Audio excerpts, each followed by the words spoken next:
Bismillahirrahmanirrahim. Assalamualaikum warahmatullahi wabarakatuh. Alhamdulillahilladzi bi ni'matihi tatimmu shalihat alladzi hadana li hadza wa ma kunna linahtadiya laula an hadana Allah. Asyhadu an la ilaha illallah wahdahu la syarika lah wa asyhadu anna Muhammadan abduhu wa rasuluh. Allahumma shalli ala Muhammad wa ala ali Muhammad kama shallaita ala ali Ibrahim innaka Hamidum Majid. Allahumma barik ala Muhammad wa ala ali Muhammad kama barakta ala ali Ibrahim innaka Hamidum Majid. Subhanaka la ilma lana illa ma 'allamtana innaka antas samiul alim. Allahumma inna nas'aluka ilman nafi'a wa rizqan thayyiba wa 'amalan mutaqabbala. Ya Allah, ya Rahmanu ya Rahim. Ya Allah, berkatilah umur kami. Ya Allah, berkatilah rizki yang kau limpahkan kepada kami. Ya Allah, berkatilah ahli keluarga kami. Ya Allah, berkatilah ilmu yang kau ajarkan kepada kami. Ya Allah, berikanlah kepada kami ilmu yang bermanfaat. Ya Allah, berikanlah kepada kami rizki yang halal dan baik. Ya Allah, kurniakanlah kepada kami amal ibadah yang kau terima. Ya Allah, jauhkanlah kami dari segala kesusahan di dunia dan di akhirat. Ya Allah, jauhkanlah kami dari segala kesusahan di dunia dan di akhirat. Ya Allah, jauhkanlah kami dari segala kesusahan di dunia dan di akhirat. Ya Allah, berikanlah kepada kami kebaikan di dunia. Ya Allah, berikanlah kepada kami kebaikan di akhirat. Ya Allah, jauhkanlah kami dari api neraka. Ya Allah, permudahkanlah urusan kami. Ya Allah, berkatilah usaha kami. Ya Allah, ampunilah dosa kami. Ya Allah, ampunilah dosa ibu bapa kami. Ya Allah, rahmatilah orang-orang yang telah meninggal dunia di antara ahli keluarga kami. Ya Allah, ampunilah dosa kami. Ya Allah, ampunilah dosa ibu bapa kami. Ya Allah, ampunilah dosa kami. Ya Allah, ampunilah dosa adik-beradik kami. Ya Allah, ampunilah dosa kami. Ya Allah, ampunilah dosa ahli keluarga kami. Ya Allah, jadikanlah kami orang-orang yang mendirikan salat. Rabbana atina fid dunya hasanah wa fil akhirati hasanatan wa qina adzaban nar. Wa sallallahu ala nabi Muhammadin walhamdulillahi rabbil alamin. Tuan-tuan dan puan-puan hadirin yang dirahmati Allah Subhanahu wa taala. Ini adalah perjumpaan kita yang ketiga untuk mengupas tajuk seni kepemimpinan dari kehidupan Rasulullah sallallahu alaihi wasallam, seni kepemimpinan dalam kehidupan Rasulullah sallallahu alaihi wasallam. Di mana dalam majlis ilmu kita di petang hari ini kita akan melihat bagaimana hikmah kebijaksanaan Rasulullah sallallahu alaihi wasallam dalam memimpin.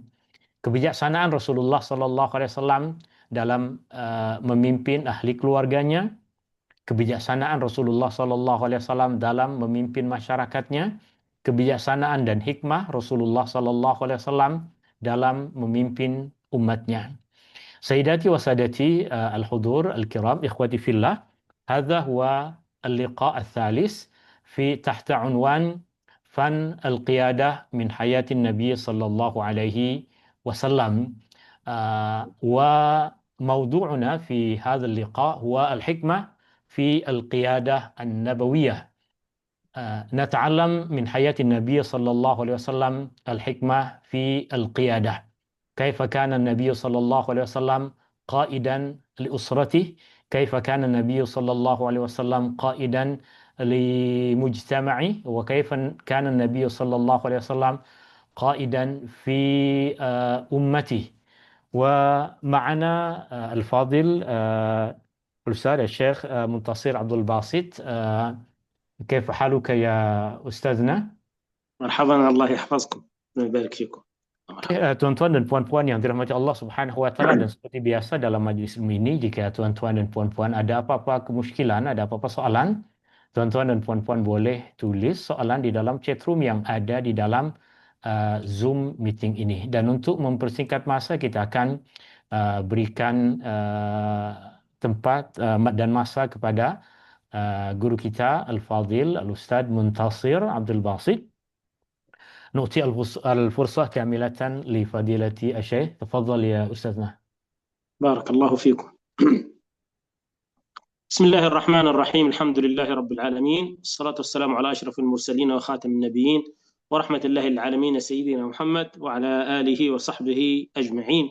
اللهم علمنا ما ينفعنا وانفعنا بما علمتنا وزدنا علما وعلمنا من لدنك علما يا رب العالمين. آمين. مرحبا بكم أيها الإخوة والأخوات في هذا اللقاء المبارك الذي نعيش فيه ونجلس فيه على مائدة رسول الله صلى الله عليه وسلم، نتعلم من سيرته وحياته صلى الله عليه وسلم ما نصلح به حياتنا، لأنه صلى الله عليه وسلم الأسوة الحسنة والقدوة لكل مسلم. Oke, tuan-tuan dan puan-puan yang dirahmati Allah Subhanahu wa taala, kita berhimpun kembali di dalam majelis ini untuk kita bersama-sama mempelajari sirah Nabi sallallahu alaihi wasallam. Kita mempelajari perkara-perkara yang boleh memperbaiki kehidupan kita. Karena Rasulullah sallallahu alaihi wasallam adalah contoh teladan kita. موعدنا اليوم استكمالا للمحاضرتين السابقتين عن فن القيادة في حياة النبي صلى الله عليه وسلم، وهذا جانب مهم في سيرة النبي صلى الله عليه وسلم. النبي كان قائد، وقائد في حياته كلها مع أسرته ومع مجتمعه ودولته وأمته ودعوته، ولذلك النبي صلى الله عليه وسلم كان له يعني ملامح لفن القيادة. وكنا قلنا في المحاضرتين السابقتين أن من ملامح فن القيادة أو أركان فن القيادة في حياة النبي صلى الله عليه وسلم أنها قيادة قائمة على الشورى، أنها قيادة قائمة على القدوة، أنها قيادة قائمة على العلم والمعرفة، أنها قيادة قائمة على إدارة أو فن إدارة الأزمات والثبات عند الأزمات. واليوم بإذن الله سوف نتكلم عن جانب مهم في فن القيادة ألا وهو الحكمة. Okay. Untuk menyempurnakan pembahasan kita tentang seni kepemimpinan dari kehidupan Nabi Sallallahu Alaihi Wasallam, dan kepemimpinan adalah satu bahagian yang penting dari kehidupan Nabi Sallallahu Alaihi Wasallam, di mana Rasulullah Sallallahu Alaihi Wasallam adalah seorang pemimpin bagi ahli keluarganya, pemimpin bagi masyarakatnya, dan pemimpin bagi umatnya. Dan dalam dua pertemuan yang lepas, kita telah mempelajari banyak sisi dari kepemimpinan Nabi Sallallahu Alaihi Wasallam.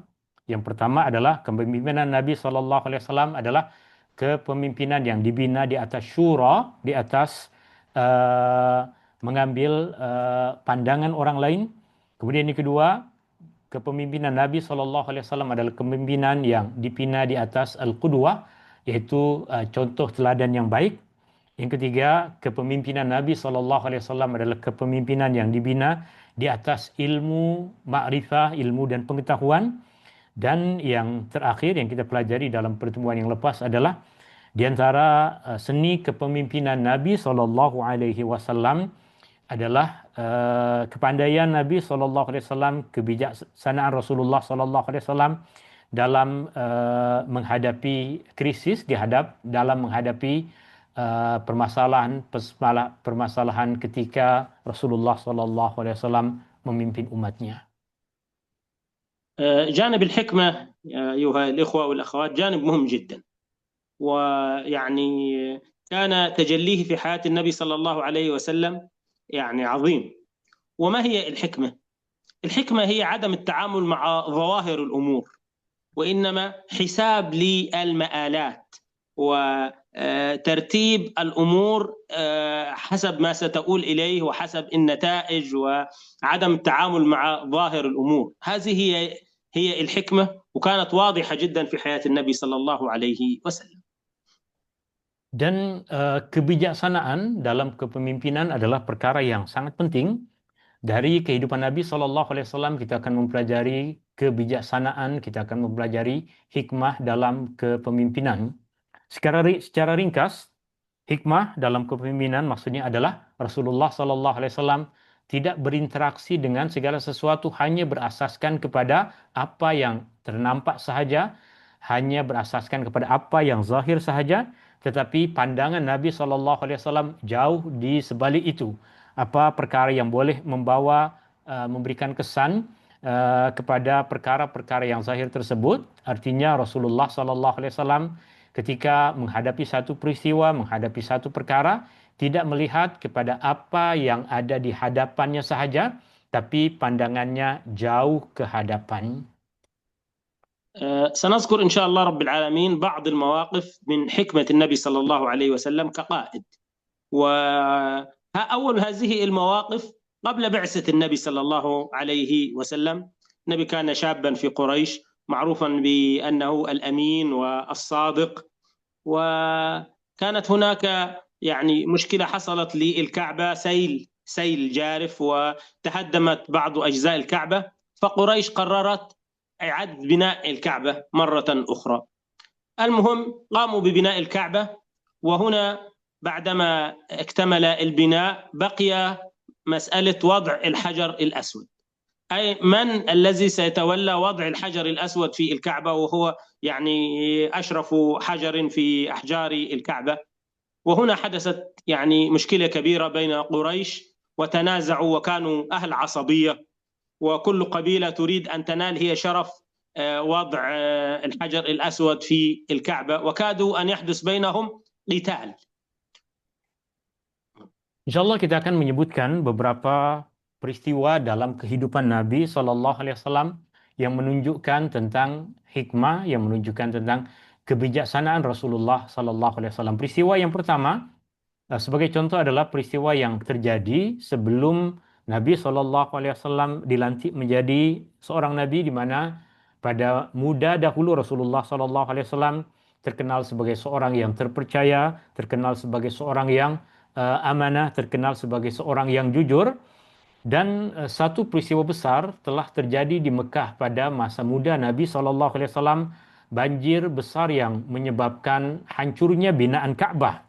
Sehingga ketika orang-orang Mekah, penduduk Mekah, mahu membina kembali Ka'bah dan telah sampai kepada peletakan Hajar Aswad, dan Hajar Aswad adalah batu Ka'bah yang paling mulia, terjadi perselisihan antara penduduk Mekah, siapakah di antara mereka yang layak untuk meletakkan batu tersebut di tempatnya. Penduduk Mekah adalah kabilah-kabilah yang mereka sangat taksub dengan kepemimpinan dan kemuliaan Ka'bah, maka hampir terjadi perselisihan yang besar berkaitan dengan siapakah yang patut, siapakah yang layak untuk meletakkan Hajar Aswad pada tempatnya. ولما كادت الأمور تصل إلى الدم والقتال، طرح أحد رجال قريش على كل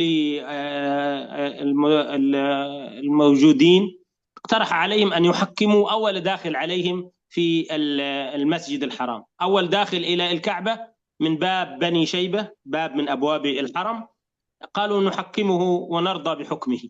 اتفقوا على ذلك، وإذا بالداخل عليهم من؟ النبي صلى الله عليه وسلم، وكان طبعا شابا معروفا في قريش، وهذا قبل البعثة. فأول ما رأوا النبي صلى الله عليه وسلم قالوا هذا الأمين، رضينا، فرضوا وحكوا للنبي صلى الله عليه وسلم المشكلة والخبر. فماذا فعل النبي صلى الله عليه وسلم؟ Peristiwa tersebut, peristiwa perselisihan di antara penduduk Mekah berkaitan dengan siapakah yang patut mendapatkan keutamaan, kemuliaan untuk meletakkan Hajar Aswad, telah membawa mereka sampai kepada keadaan yang mereka hampir menumpahkan darah. Maka dalam keadaan seperti itu, salah seorang di antara mereka memberikan satu cadangan. Dia memberikan cadangan bahwa kita tunggu siapakah orang yang pertama akan melintas masuk ke dalam kawasan Masjidil Haram melalui pintu Bani Syaibah, kita akan jadikan orang tersebut sebagai pemutus perselisihan kita. Mereka beberapa masa menunggu kedatangan siapakah agaknya orang yang akan datang melintas masuk melalui pintu Bani Syaibah, dan ternyata yang datang masuk pada ketika itu adalah Muhammad sallallahu alaihi wasallam, seorang pemuda yang dikenal oleh penduduk Mekah sebagai orang yang amanah, sebagai orang yang terpercaya. Maka melihat yang datang melintasi pintu tersebut adalah Muhammad sallallahu alaihi wasallam, mereka mengatakan, kami rida, kami puas hati, kami bersetuju dengan orang ini.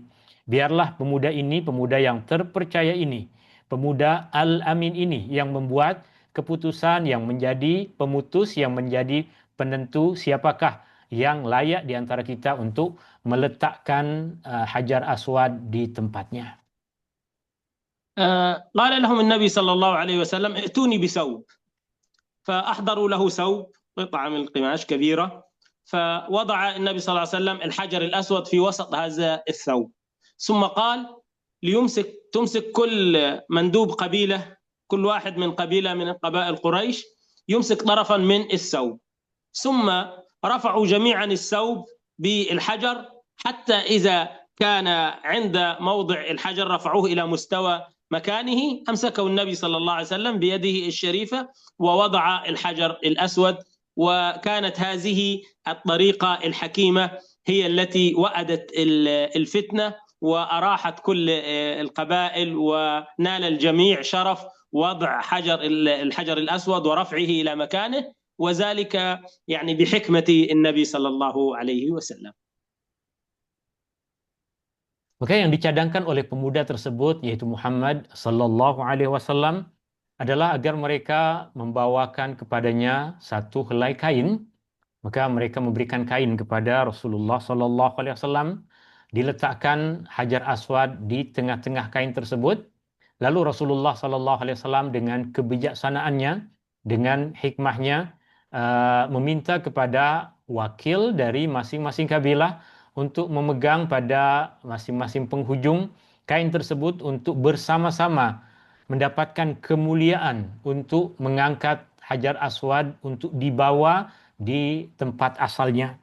Maka mereka bekerja sama untuk mengangkat bersama-sama Hajar Aswad tersebut, sehingga ketika sampai kepada tempat yang sepatutnya Hajar Aswad diletakkan, Rasulullah SAW dengan tangannya yang mulia memegang Hajar Aswad dan meletakkan pada tempatnya.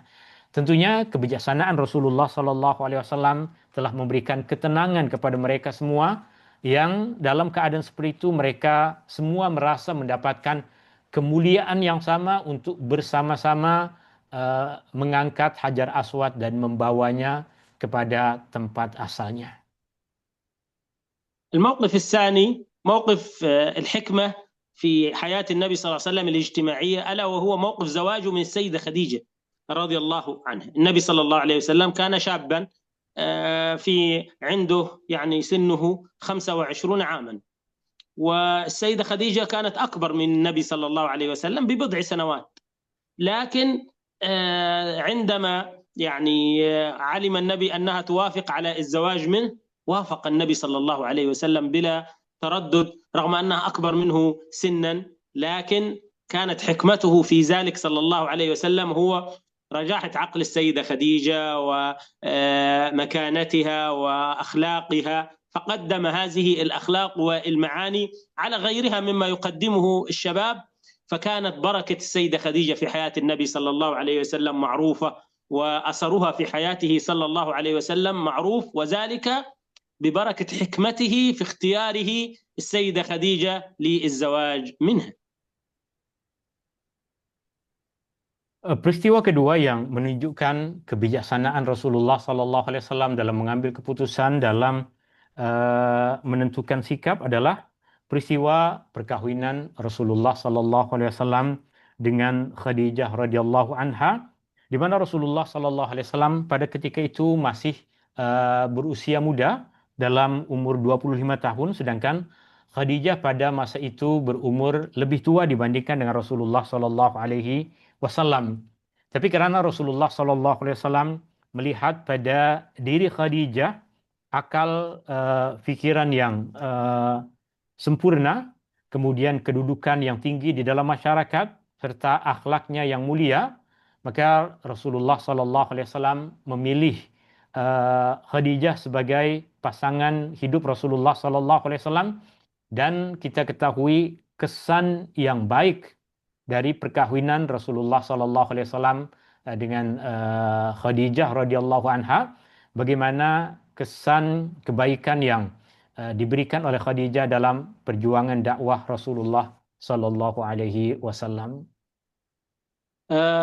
الموقف الثالث في حكمة النبي صلى الله عليه وسلم بعد البعثة، وبعدما نزلت الرسالة على النبي صلى الله عليه وسلم، كانت هناك مرحلة اسمها مرحلة الدعوة السرية، 3 سنوات في بداية الإسلام. النبي صلى الله عليه وسلم كان يدعو إلى الإسلام سرا، أصدقائه والمقربين منه يكلم الناس سرا في الدعوة. وأراد النبي صلى الله عليه وسلم أن يجتمع بهؤلاء المسلمين، فأين يجتمع بهم؟ هنا كانت الحكمة في اختيار مكان اجتماع المسلمين في بداية الدعوة الإسلامية. Peristiwa yang ketiga yang menunjukkan kebijaksanaan, menunjukkan hikmah Rasulullah Sallallahu Alaihi Wasallam dalam berdakwah, dalam memimpin umat adalah perkara yang terjadi selepas Rasulullah Sallallahu Alaihi Wasallam dilantik menjadi seorang Rasul, di mana pada 3 tahun pertama permulaan dakwah Rasulullah Sallallahu Alaihi Wasallam, Rasulullah Sallallahu Alaihi Wasallam fokuskan dakwah kepada kaum kerabat baginda Sallallahu Alaihi Wasallam, sahabat-sahabat dekat Nabi Sallallahu Alaihi Wasallam, sehingga ia dikenal sebagai fasa dakwah secara rahsia. Maksudnya adalah Rasulullah Sallallahu Alaihi Wasallam memfokuskan dakwah kepada kaum kerabat dan orang-orang yang beliau kenal.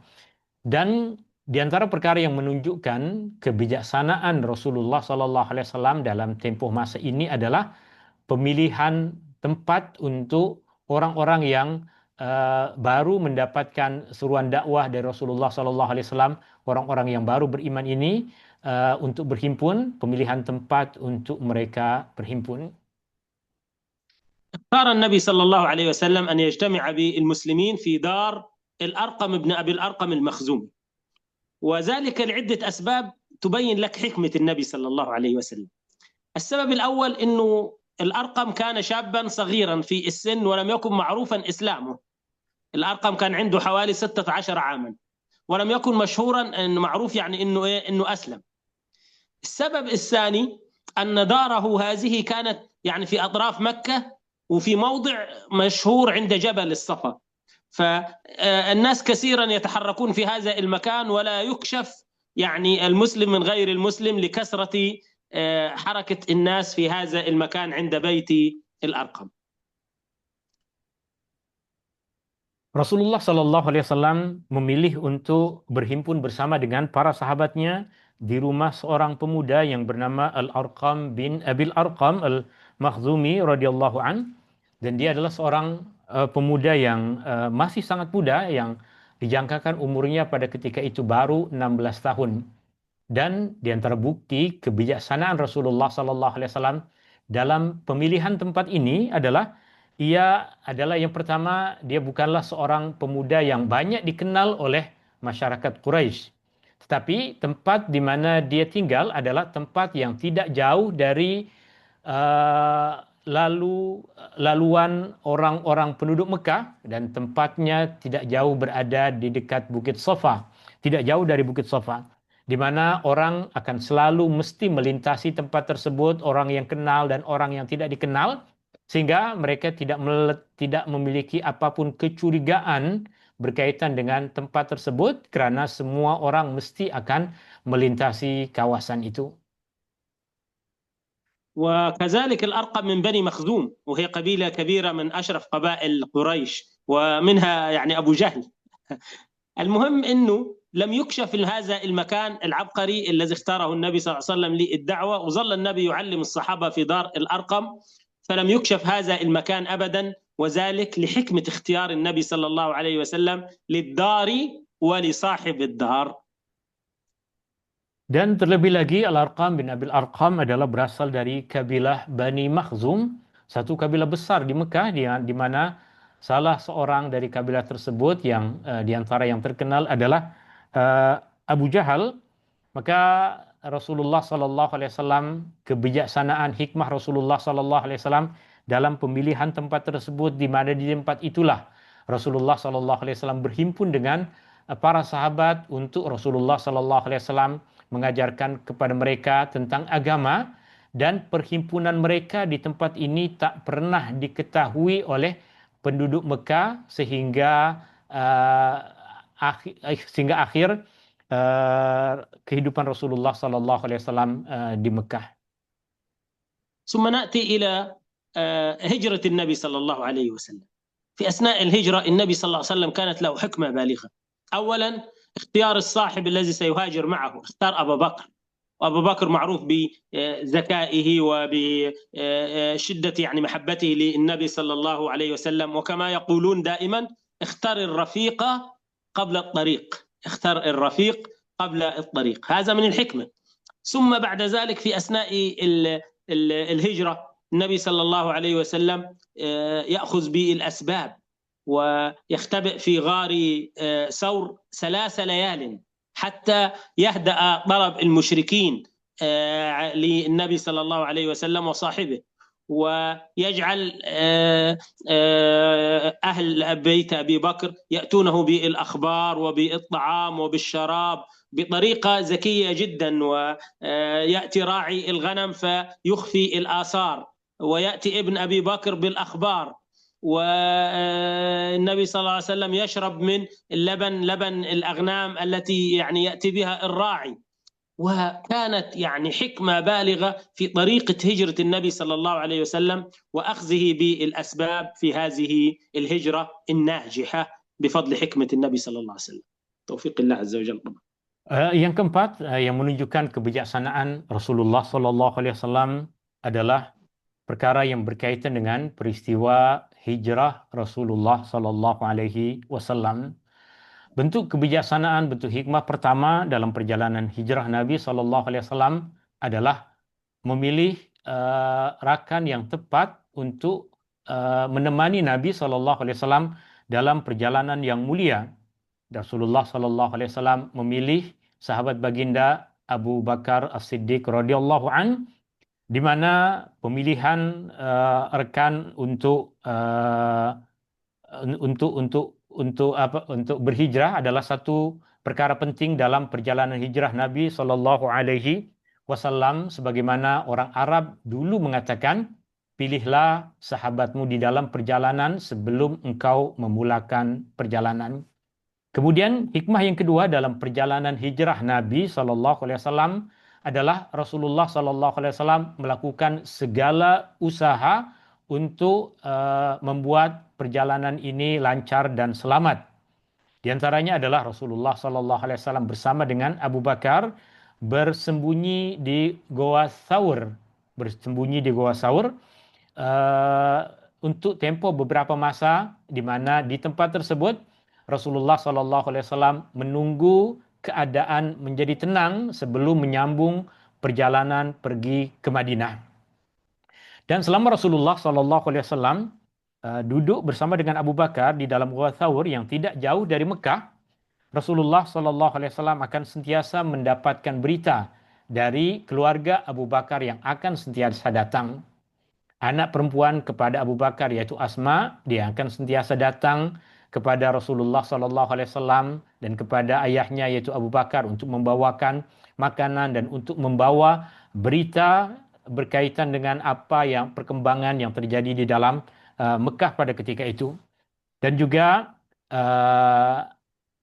anak lelaki kepada Abu Bakar akan menggembalakan ternaknya di sekitar kawasan itu untuk menutupi kesan yang telah dilalui oleh Nabi SAW, kesan yang telah dilalui oleh anak perempuan Abu Bakar ketika ia ditugaskan untuk menghantar makanan dan membawa berita berkaitan dengan perkembangan situasi di Mekah. ثم نأتي إلى موقف آخر من حكمة النبي صلى الله عليه وسلم في القيادة، ألا وهي عندما وصل النبي صلى الله عليه وسلم إلى المدينة. الآن المدينة كانت قبل الإسلام فيها قبيلتان تتقاتلان وتتنازعان الشرف والفخر، الأوس والخزرج. أين ينزل النبي صلى الله عليه وسلم في المدينة؟ إذا نزل على الأوس حزنت الخزرج، وإذا نزل على الخزرج حزنت الأوس، وإذا اختار أحد الفريقين سوف يحزن الفريق الآخر. فماذا فعل النبي صلى الله عليه وسلم؟ Yang kelima, di antara perkara yang menunjukkan kebijaksanaan Nabi Sallallahu Alaihi Wasallam adalah apa yang terjadi selepas Rasulullah Sallallahu Alaihi Wasallam tiba di Madinah.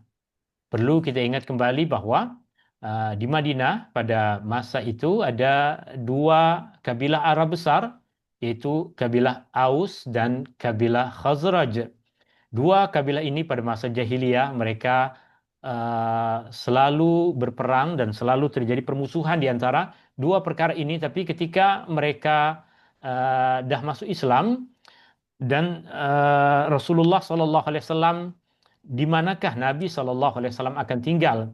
Adakah Rasulullah Sallallahu Alaihi Wasallam akan memilih untuk duduk bersama dengan kabilah Aus yang tentunya akan menyebabkan kabilah Khazraj bersedih?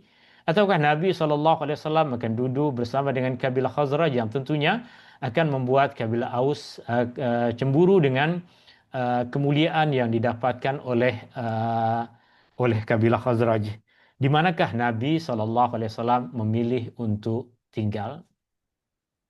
عندما وصل النبي صلى الله عليه وسلم إلى المدينة، كل الأوس والخزرج أرادوا أن يضيفوا النبي صلى الله عليه وسلم، وهنا النبي بحكمته قال لهم: دعوا الناقة القصواء، ناقة النبي صلى الله عليه وسلم، قال: دعوها فإنها مأمورة، يعني الناقة مسخرة أن تقف عند المكان الذي يريده الله للنبي صلى الله عليه وسلم. وهنا لا أحد يلوم على الناقة، وفعلا الناقة أخذت تطوف على البيوت وتدور، ثم بركت أمام بيوت بعض الأنصار، وكانت أكثر من بيت.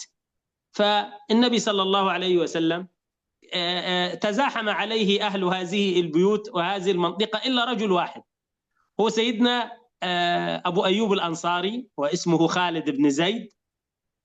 سيدنا أبو أيوب أخذ رحل النبي صلى الله عليه وسلم، ورحله يعني متاعه، أخذها إلى بيته وترك الناس يتزاحمون على ناقة النبي صلى الله عليه وسلم. فالنبي صلى الله عليه وسلم عندما بركت الناقة أمام هذه البيوت قال: يعني أين رحلي؟ فقالوا: أخذه أبو أيوب. فقال صلى الله عليه وسلم: المرء مع رحله. وبقي عند أبي أيوب الأنصاري، وهو بالمناسبة من بني النجار، وهم أخوال النبي صلى الله عليه وسلم، لأن عبد المطلب جد النبي صلى الله عليه وسلم أمه من بني النجار من المدينة. Okay. Ketika Rasulullah Sallallahu Alaihi Wasallam tiba di Madinah, tentunya semua umat Islam di Madinah pada ketika itu, dari kabilah Aus, dari kabilah Khazraj, mereka berlumba-lumba untuk mendapatkan kemuliaan Nabi Sallallahu Alaihi Wasallam duduk bersama dengan mereka. Kemuliaan Nabi Sallallahu Alaihi Wasallam rehat di rumah mereka, kemuliaan Nabi Sallallahu Alaihi Wasallam tinggal di rumah mereka. Dan kebijaksanaan Rasulullah Sallallahu Alaihi Wasallam pada ketika itu ternampak dari sikap Rasulullah Sallallahu Alaihi Wasallam yang tidak ingin mengecewakan sesiapa pun di antara mereka. Rasulullah Sallallahu Alaihi Wasallam mengatakan kepada mereka, biarkanlah unta saya bergerak.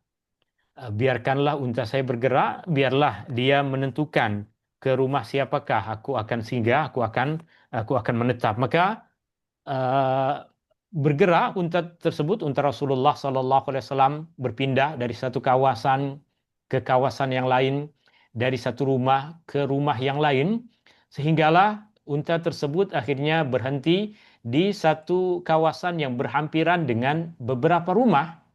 Maka orang-orang yang berada di dekat rumah-rumah tersebut, masing-masing di antara mereka semuanya berlumba-lumba agar menarik unta tersebut mendekat ke arah rumah mereka. Tapi unta tersebut memilih untuk diam di tempat berada di antara beberapa rumah tadi.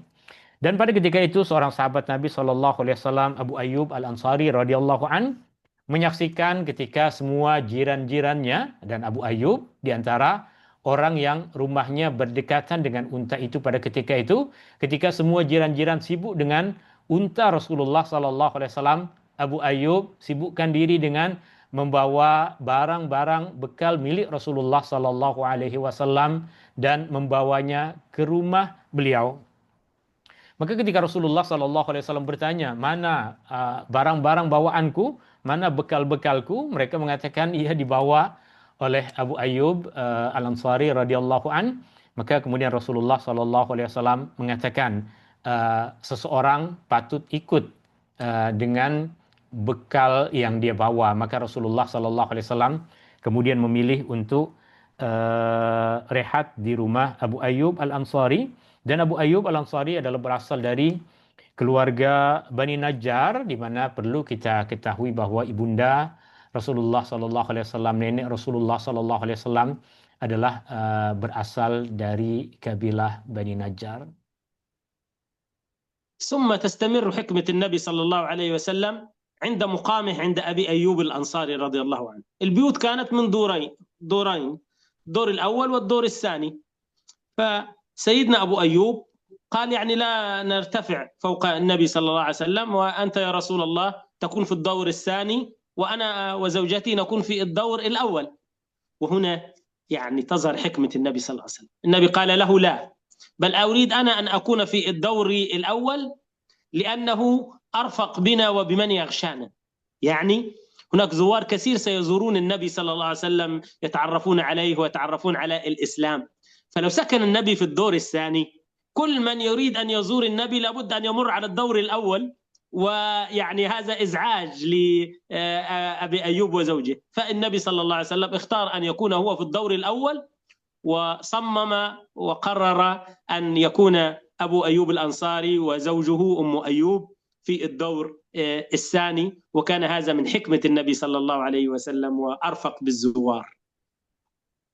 Ketika Rasulullah Shallallahu Alaihi Wasallam sudah memilih untuk duduk di rumah Abu Ayyub, sahabat baginda Abu Ayyub Al-Ansari radhiyallahu an, dan rumah Abu Ayyub Al-Ansari radhiyallahu an pada ketika itu terdiri dari dua aras, dua tingkatan, di mana Abu Ayyub mempersilahkan Rasulullah Shallallahu Alaihi Wasallam untuk berada di tingkat atas, dan Abu Ayyub bersama dengan istrinya duduk di tingkat yang bawah.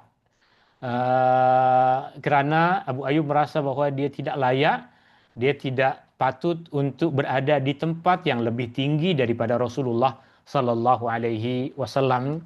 Tapi Rasulullah Sallallahu Alaihi Wasallam mengatakan kepadanya untuk Abu Ayyub dan istrinya duduk di tingkat atas, kerana Rasulullah Sallallahu Alaihi Wasallam akan banyak berjumpa dengan orang, akan banyak kedatangan tamu yang ingin berjumpa dengan Rasulullah Sallallahu Alaihi Wasallam, yang apabila baginda berada di tingkat yang atas, tentunya kedatangan orang akan banyak mengganggu Abu Ayyub Al-Ansari dan juga istrinya. Maka Rasulullah Sallallahu Alaihi Wasallam dengan kebijaksanaannya memilih untuk tidak mengganggu, untuk memberikan privasi kepada Abu Ayyub dan istrinya, dan Rasulullah memilih untuk duduk di bahagian bawah rumah Abu Ayyub. وتظهر حكمة النبي صلى الله عليه وسلم أيضا بعد هجرته إلى المدينة في أول الأعمال التي عملها النبي صلى الله عليه وسلم كقائد للمدينة. أول عمل عمله النبي صلى الله عليه وسلم هو بناء المسجد الذي يجمع المسلمين، وفيه مكان اجتماعاتهم وصلاتهم وقيادتهم العسكرية والشورى في المسجد. هذا أول مكان، أول عمل عمله النبي بعد الهجرة، bina al-masjid. Okay.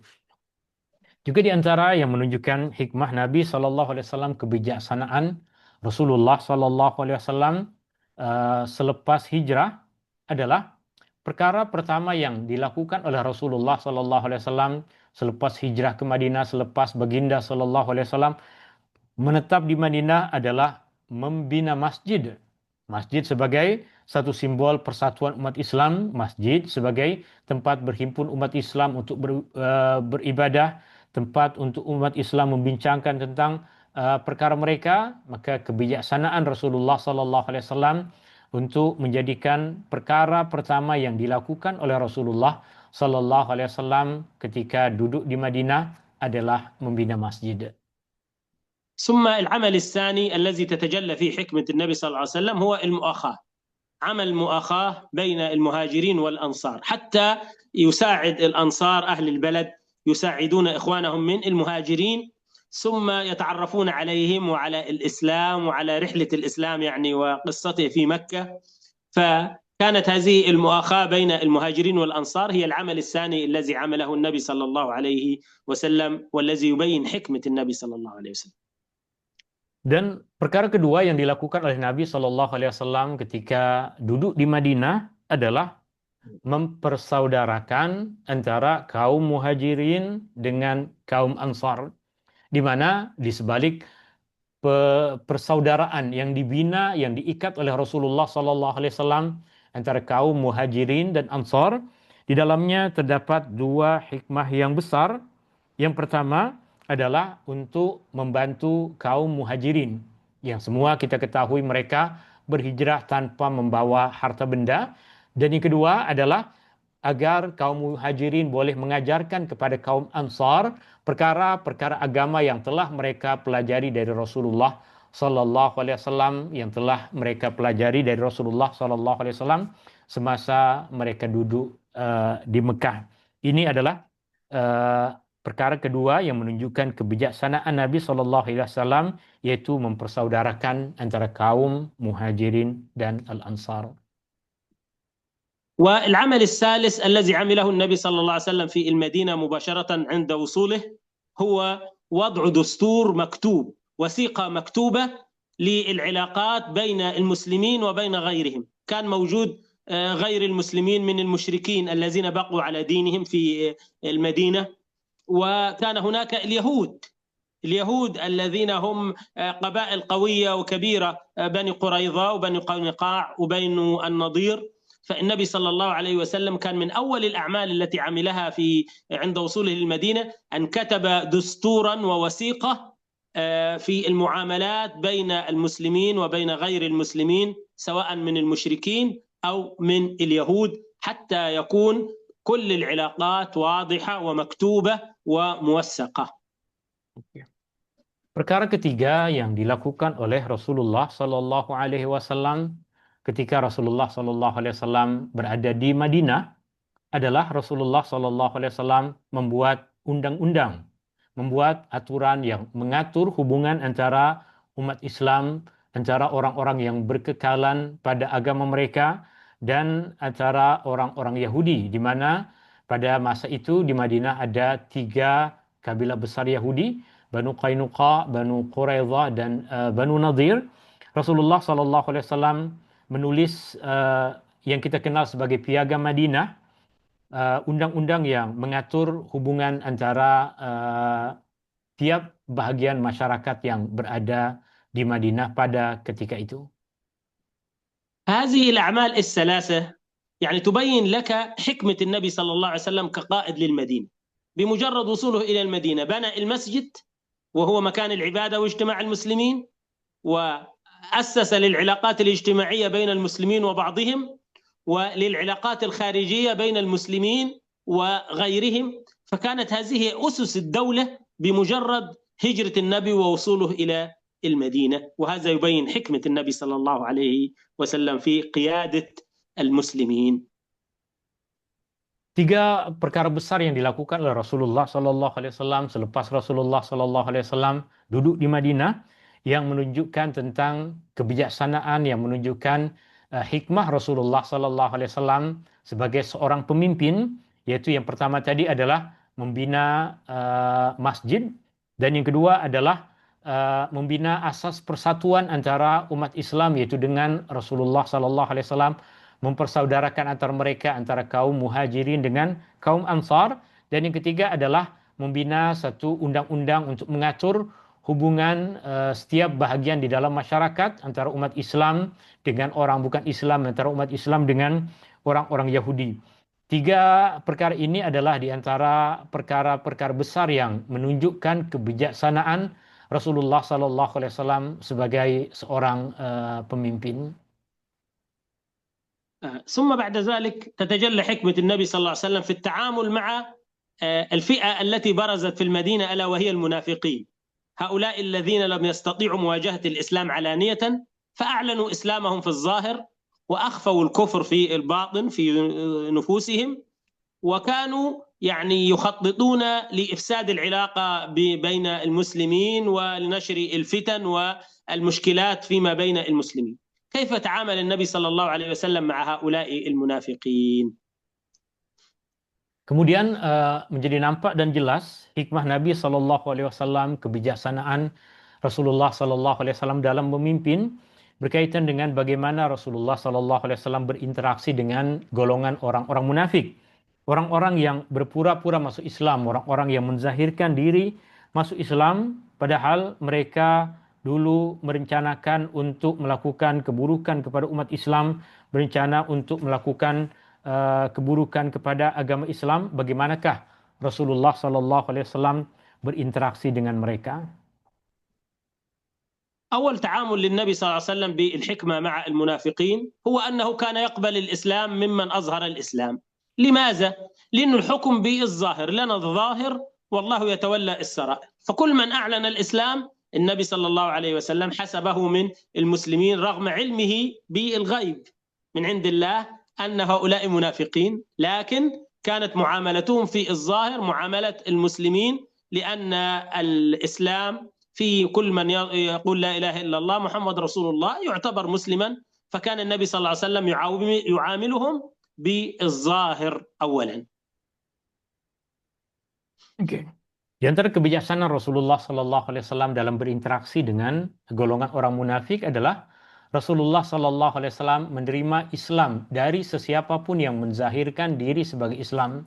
Karena kita tahu kita hanya melihat perkara yang zahir dan Allah Subhanahu Wa Taala yang mengetahui perkara yang tersembunyi.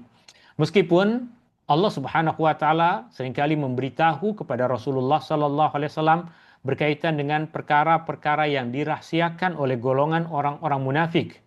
Tetapi dalam kehidupan Rasulullah Sallallahu Alaihi Wasallam sentiasa berinteraksi dengan mereka secara zahir, secara apa yang mereka tunjukkan.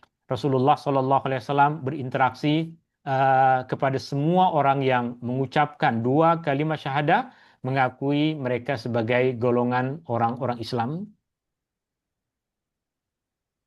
مع المعاملة بالظاهر لهؤلاء المنافقين إلا أن النبي صلى الله عليه وسلم كان ينتبه جيدا لمشكلاتهم وللفتن التي يريدون أن يثيرونها، وكان النبي صلى الله عليه وسلم يتعامل بحكمة مع هذه الأمور. فمن ذلك الفتنة التي أراد عبد الله بن سلول وهو رأس المنافقين وزعيمهم أن ينشرها بين المسلمين في غزوة بني المصطلق، وكنا ذكرنا ذلك في إدارة الأزمات. هذا الرجل قال كلاما وأساء إلى النبي صلى الله عليه وسلم، وقال إنه إذا رجعنا إلى المدينة الأعز يخرج من الأذل وهكذا. فلما ظهر هذا الكلام وحصلت هذه المشكلة وأصبح الجو مشحونا، ماذا فعل النبي صلى الله عليه وسلم حتى يشغل الناس عن هذا الكلام؟ أمرهم بالمسير يوما وليلة كاملتين لا يرتاحون، فظلوا يسيرون في ليل ونهار حتى تعبوا بشدة. فلما أذن النبي صلى الله عليه وسلم بالاستراحة كل من مس الأرض نام، كل من وضع جنبه على الأرض نام، وانشغل الناس عن الفتنة بهذا التعب الجسدي الذي قصده النبي صلى الله عليه وسلم بحكمته حتى يشغل الناس عن هذا الكلام وعن هذه الفتنة. Okay. Meskipun demikian, meskipun kita mengetahui Rasulullah Sallallahu Alaihi Wasallam berinteraksi dengan orang-orang munafik mengikut kepada perkara yang zahir, tapi Rasulullah Sallallahu Alaihi Wasallam sangat berhati-hati dengan perbuatan yang dilakukan oleh orang-orang munafik. Rasulullah Sallallahu Alaihi Wasallam pun banyak mengingatkan kepada para sahabatnya berkaitan dengan apa yang akan dilakukan dan apa yang dilakukan oleh golongan orang-orang munafik.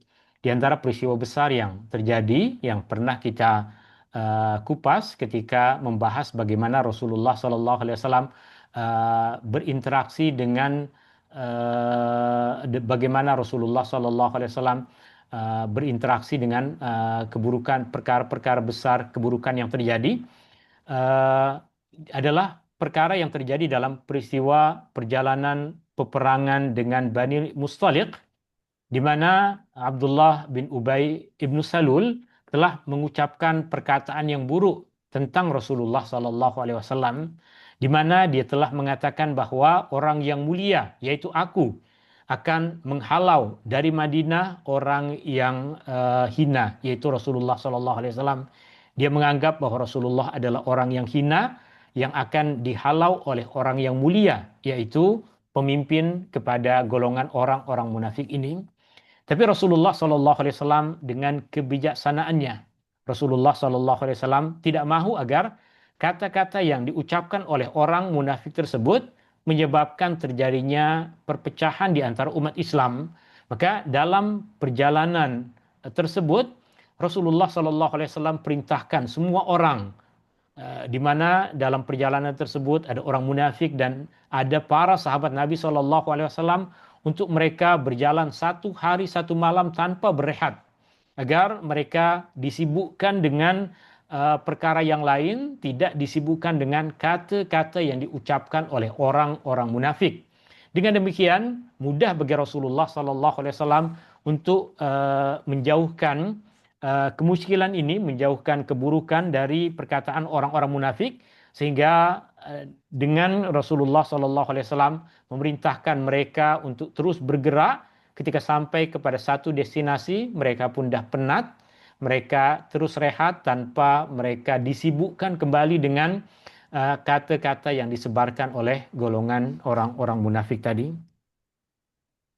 كذلك تجلت حكمة النبي صلى الله عليه وسلم في التعامل مع ابن سلول وهو زعيم المنافقين رغم اتضاح أمره، إلا أن النبي صلى الله عليه وسلم لم يقتله. لماذا؟ رغم أن عمر بن الخطاب رضي الله عنه طلب أن يقتل هذا المنافق بعدما افتضح أمره، لكن النبي صلى الله عليه وسلم بحكمته قال: أولا يعني إذا قتلناه الناس الذين يعني لا يعرفون حقيقة الأحداث يقولون محمد يقتل أصحابه، فيرفض الناس أو يخافون من الدخول في الإسلام.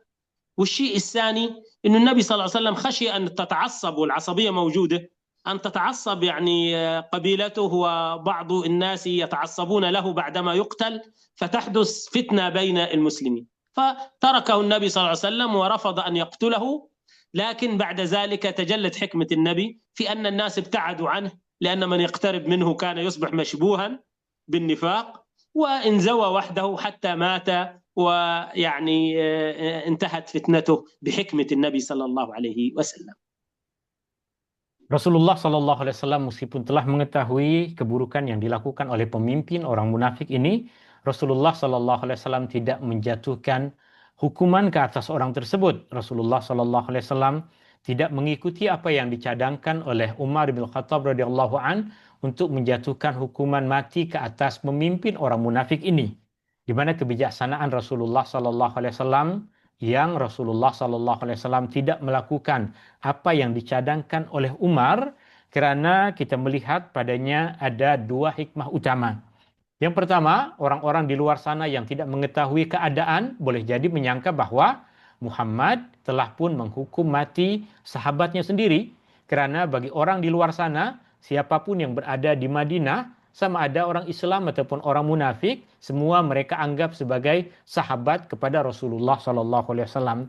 Dan yang kedua adalah berkaitan dengan ta'assub dan fanatisme kumpulan ataupun kabilah yang ada pada masyarakat Arab pada ketika itu, yang meskipun dia adalah pemimpin kepada orang-orang munafik, jika Rasulullah SAW melakukan perbuatan yang buruk kepadanya, boleh jadi hati kaum kerabatnya ataupun kabilahnya akan terletak dendam dan permusuhan di dalam diri mereka.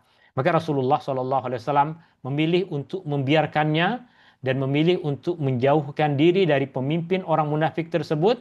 Maka para sahabat Nabi SAW pun menjauhkan diri dari pemimpin orang munafik ini, dan semua umat Islam pun menjauhkan diri dari pemimpin orang munafik tersebut. Maka dia lama-kelamaan hidup dalam keadaan dijauhi oleh semua orang sehingga meninggal dunia. ويبقى موقف أخير في حكمة النبي في التعامل مع هؤلاء المنافقين الذين يريدون أن يتغلغلوا في داخل جسد الأمة الإسلامية، ألا وهو أن النبي رغم أنه يقبل منهم في الظاهر الإسلام لكنه يعرفهم. فماذا فعل النبي صلى الله عليه وسلم؟ اختار واحدا من الصحابة واستأمنه على معرفة أسماء هؤلاء المنافقين الذين يظهرون الإسلام حتى لا يخدعوا المسلمين فيتولون مناصب في الدولة تفسد الدولة الإسلامية. اختار النبي صلى الله عليه وسلم سيدنا حذيفة ابن اليمان وأخبره بأسماء هؤلاء المنافقين احتياطا حتى بعد وفاة النبي صلى الله عليه وسلم لا ينخدع المسلمون فيهم ويولونهم مناصب يفسدون بها الدولة الإسلامية. وظل سيدنا حذيفة أمينا على هذا السر، ويعني بمثابة شرطي على هؤلاء المنافقين، بحيث إذا حدث أي شيء من خداع منهم هو مستعد أن يكشف أسماءهم. وبذلك وبحكمة النبي صلى الله عليه وسلم وقى الله الدولة الإسلامية شر هؤلاء المنافقين. Di antara kebijaksanaan Nabi Shallallahu Alaihi Wasallam dalam berinteraksi dengan orang-orang munafik adalah Rasulullah Shallallahu Alaihi Wasallam melantik seorang sahabat. Rasulullah Shallallahu Alaihi Wasallam melantik seorang sahabat untuk menjadi pemegang rahasia Rasulullah Shallallahu Alaihi Wasallam, di mana sahabat tersebut diberitahu oleh Rasulullah Shallallahu Alaihi Wasallam dengan terperinci nama-nama semua orang munafik yang ada di Madinah. Sahabat tersebut adalah sahabat baginda Shallallahu Alaihi Wasallam Hudzaifah ibnul Yaman radhiyallahu an.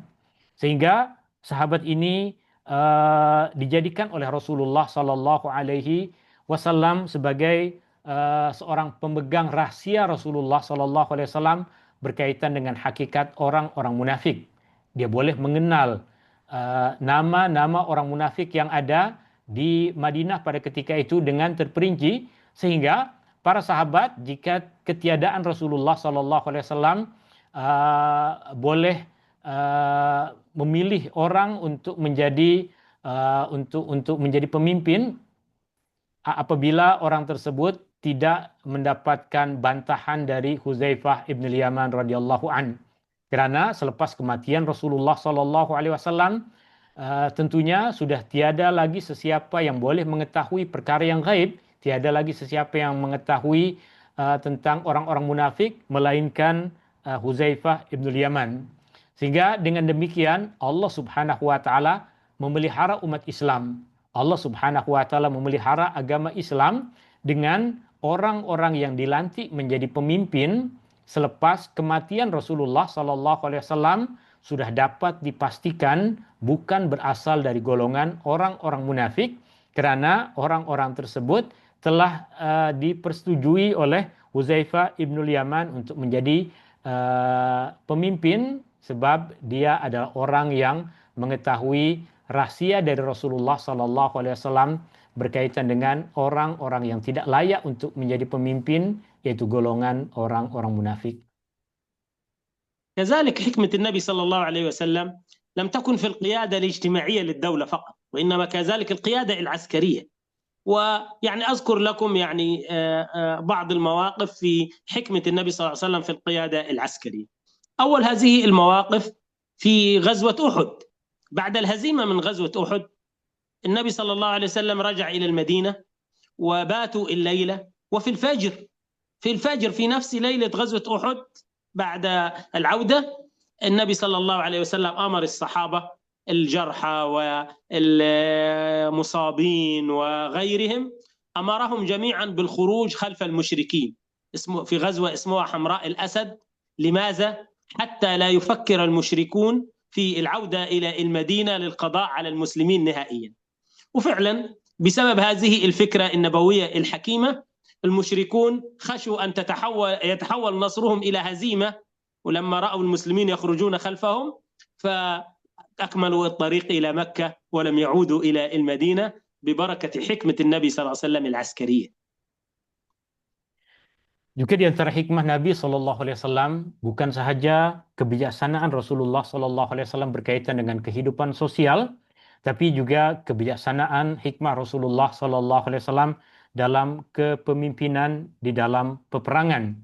Bahkan di antara peristiwa yang menunjukkan perkara ini adalah apa yang dilakukan oleh Rasulullah Shallallahu Alaihi Wasallam selepas perang Uhud, di mana umat Islam mengalami kekalahan dalam perang Uhud. Pada keesokan paginya selepas perang Uhud, Rasulullah Shallallahu Alaihi Wasallam menjumpai para sahabat yang terluka dalam perang tersebut. Kemudian Rasulullah Shallallahu Alaihi Wasallam perintahkan kepada para sahabat untuk mereka keluar menempuh satu perjalanan. Dan perjalanan ini adalah untuk membuat orang-orang musyrik menganggap bahwa umat Islam tidak berada dalam keadaan lemah. Bayangkan jika orang-orang musyrik pada ketika itu mengetahui bahwa umat Islam tengah berada dalam keadaan kalah dan lemah, tentu mereka akan datang ke Madinah untuk menghabisi dan mengalahkan keseluruhan umat Islam. Tapi Rasulullah SAW memerintahkan kepada para sahabatnya untuk bangkit, untuk mempersiapkan senjata mereka dan keluar untuk melakukan satu perjalanan, sehingga ketika pengintai orang-orang musyrik melihat umat Islam masih berada di dalam keadaan yang kuat dan bersedia karena kebijaksanaan kepemimpinan Rasulullah SAW, orang-orang musyrik tersebut pun patah balik kembali ke Mekah, melanjutkan perjalanan balik mereka ke Mekah. Mereka tidak jadi datang untuk menyerang Madinah. Ini di antara kebijaksanaan besar Rasulullah Sallallahu Alaihi Wasallam, kepemimpinan Rasulullah Sallallahu Alaihi Wasallam yang penuh dengan kebijaksanaan. كذلك كان من حكمة النبي صلى الله عليه وسلم العسكرية في المواجهة مع المشركين أن النبي صلى الله عليه وسلم في المعارك والحروب التي حصلت في الغزوات بين المسلمين والمشركين كان النبي صلى الله عليه وسلم يقاتل بنفسه ويتقدم الصفوف، لكنه أحيانا كان يعني يقبل أن يبنى له مقر لإدارة المعركة ويكون هذا المقر محمي، كما حدث في غزوة بدر. الصحابة أشاروا على النبي صلى الله عليه وسلم أن يبنى له عريش. العريش هذا بمثابة غرفة يعني صغيرة، ويقوم المسلمون بحمايتها وتكون في يعني منتصف الجيش أو مؤخرة الجيش. لماذا؟ حكمة. قالوا إذا هزمنا ترجع أنت بالمسلمين ويبقى الإسلام، وإذا انتصرنا أنت تقودنا وتكمل المسيرة. فقبل النبي صلى الله عليه وسلم هذا الأمر، وفعلا في المعارك حماية القائد مهمة جدا، لأنه إذا بقي القائد حتى لو هزم الجيش ممكن أن يعود مرة أخرى وينتصر، أما إذا قضي على القائد فالهزيمة محققة. Juga di antara kebijaksanaan Rasulullah SAW dalam taktik perperangan adalah Rasulullah SAW memang selalunya akan memimpin peperangan dengan memegang senjata bersama dengan para sahabat. Tapi terkadang Rasulullah SAW dengan cadangan beberapa orang sahabat, Rasulullah SAW akan memimpin dari satu tempat.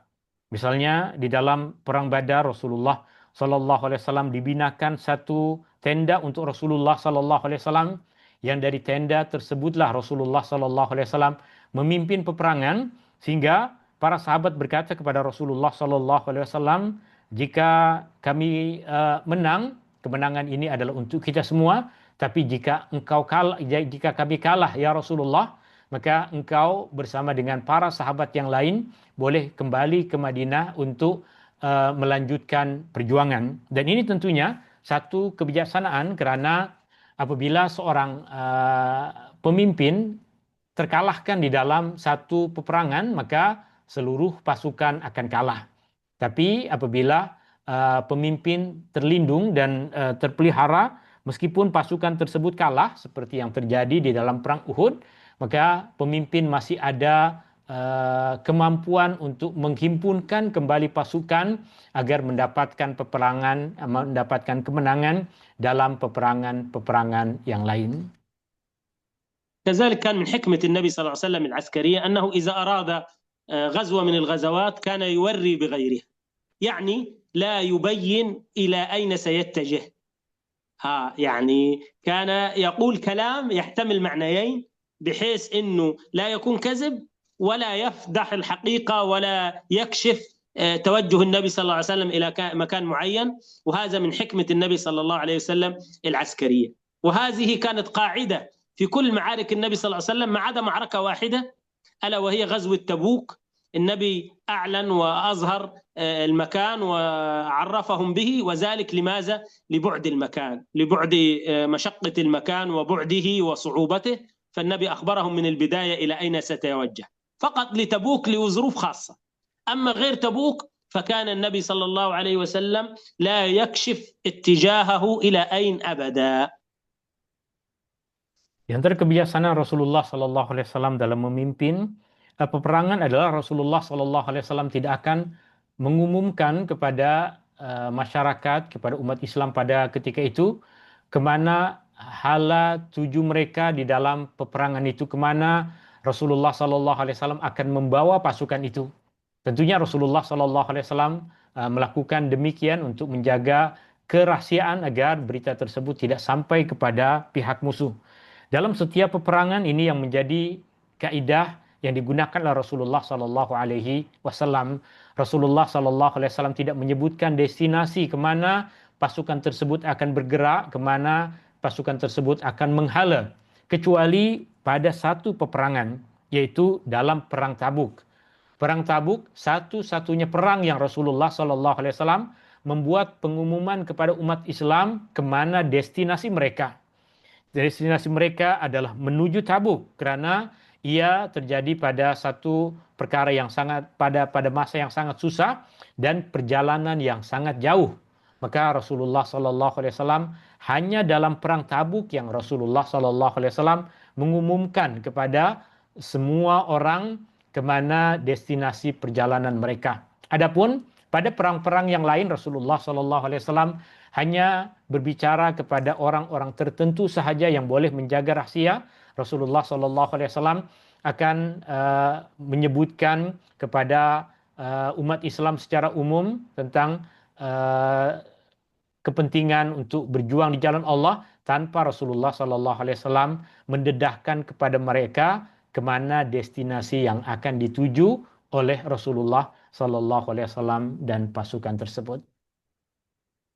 وكالعادة عندما نتحدث عن النبي صلى الله عليه وسلم في أي جانب من الجوانب نجد تميز النبي في هذا الجانب حتى كأنه هو الجانب الوحيد الذي يتميز فيه، فيأخذنا الكلام ونجد المواقف كثيرة جدا. ولذلك يعني سوف أختم يعني بموقفين، وليس هما كل المواقف وإنما موقفين ختاميين يبينان لنا حكمة النبي صلى الله عليه وسلم كقائد.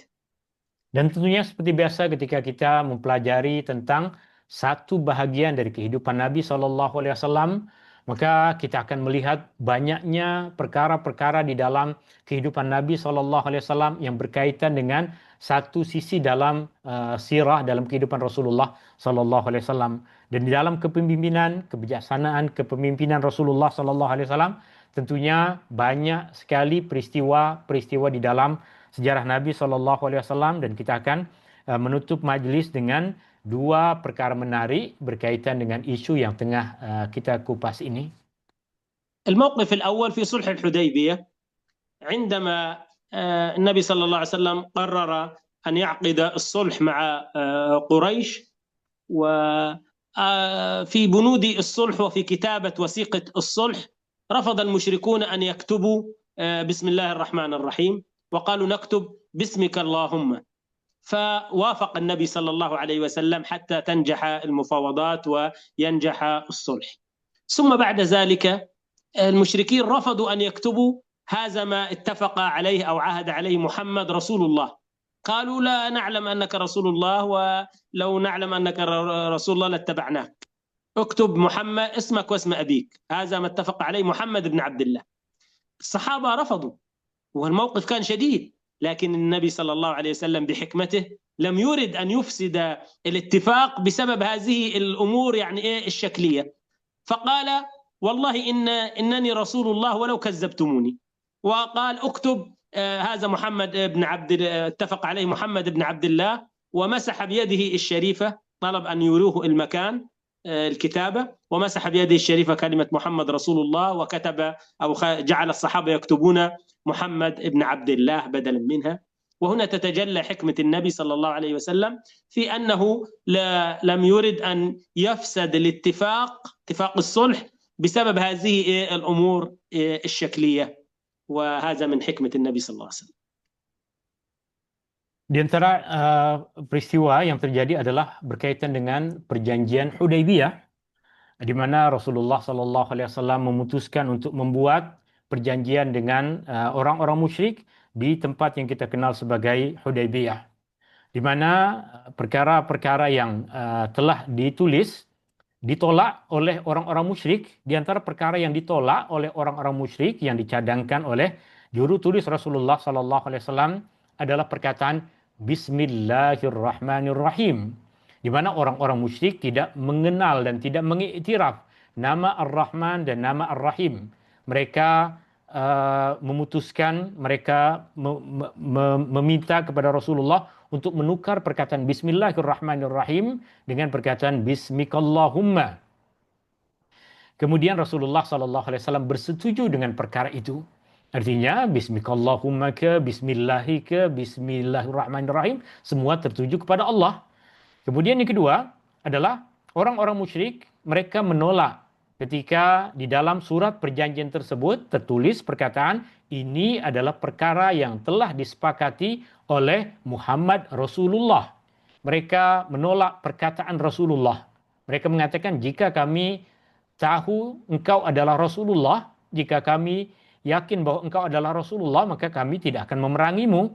Maka Rasulullah SAW meminta agar dipadam perkataan Rasulullah.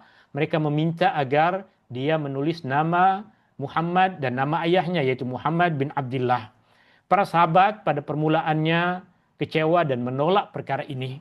Mereka menolak untuk dipadam perkataan Rasulullah. Sebab itulah yang menjadi perbezaan antara Rasulullah dengan orang lain. Maka dengan kebijaksanaan Rasulullah SAW yang tidak mahu perjanjian tersebut rusak hanya pada perkara-perkara yang berkaitan dengan tulisan yang tidak memberikan kesan kepada hakikat, Rasulullah sampai mengatakan kepada mereka, meskipun mereka semua, meskipun kamu semua mendustakan aku, demi Allah aku adalah Rasulullah. Meskipun aku ditulis di situ sebagai Muhammad bin Abdullah, hakikatnya Rasulullah SAW adalah utusan Allah. Maka Rasulullah SAW meminta agar dipadam perkataan Rasulullah dan meminta agar ditulis padanya Muhammad bin Abdullah. Nyata dari peristiwa tersebut kebijaksanaan Rasulullah SAW yang bukan sahaja terfokus kepada perkara-perkara tertentu berkaitan dengan penampilan tulisan, tapi Rasulullah SAW lebih kepada apa yang penting di dalam perjanjian tersebut. ثم أختم لكم بموقف ظريف يبين لكم حكمة النبي صلى الله عليه وسلم في التعامل مع المسلمين الجدد.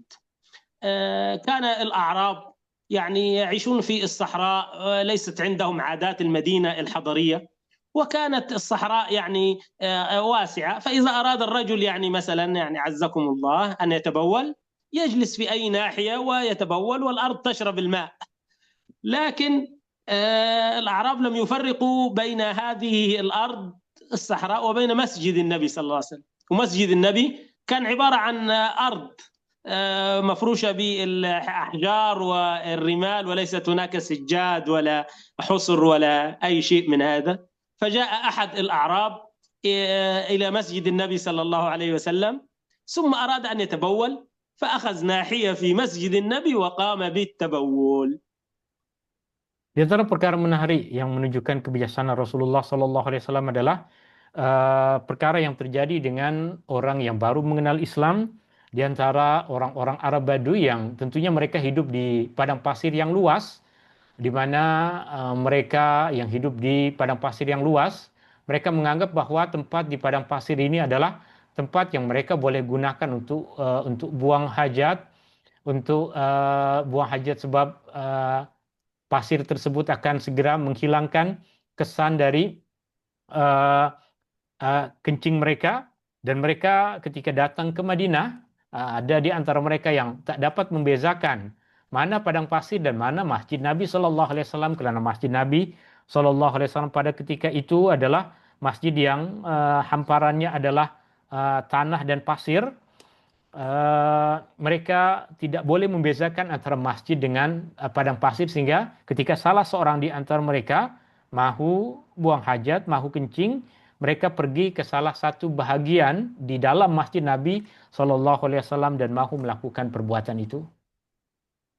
والصحابة في مسجد النبي فوجئوا بهذا الرجل يفعل هذا الفعل في المسجد، فأرادوا أن يقوموا عليه لينهروه أو ليضربوه أو ليوقفوه. وهنا تجلت حكمة النبي صلى الله عليه وسلم، قال: دعوه لا تزرموه. لا تزرموه أي لا تقطعوا عليه بوله، وأريقوا